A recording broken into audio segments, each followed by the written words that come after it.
नमस्कार विद्यार्थी मित्रांनो, एज्युकेशनल मराठी या यूट्यूब चॅनलवर आपल्या सर्वांचं स्वागत आहे। तर मित्रांनो, आजच्या व्हिडिओमध्ये आपण रामनवमी याविषयी 10 ओळी मराठी निबंध पाहणार आहोत।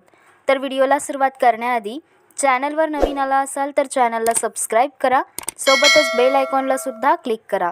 चला तर मग आजच्या व्हिडिओला सुरुवात करूया।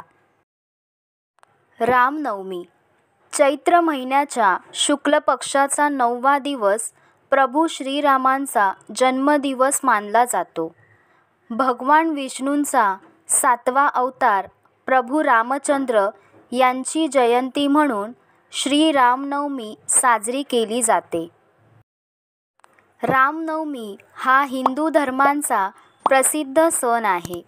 या दिवशी सर्व भक्त मनापासून भगवान रामांची पूजा आणि प्रार्थना करतात।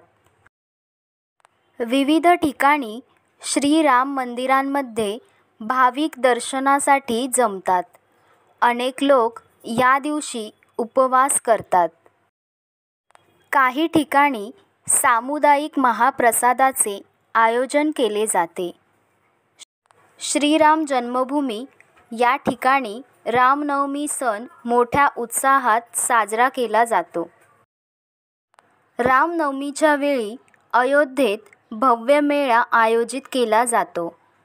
फक्त भारतातच नव्हे तर जगभरातील अनेक देशांमध्ये श्रीराम भक्त रामनवमी मोठ्या श्रद्धेने साजरी करतात।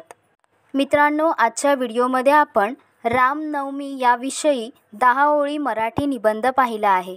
तर हा व्हिडिओ तुम्हाला कसा वाटला ते नक्की सांगा।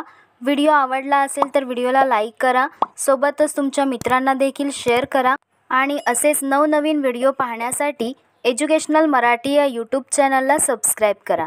धन्यवाद।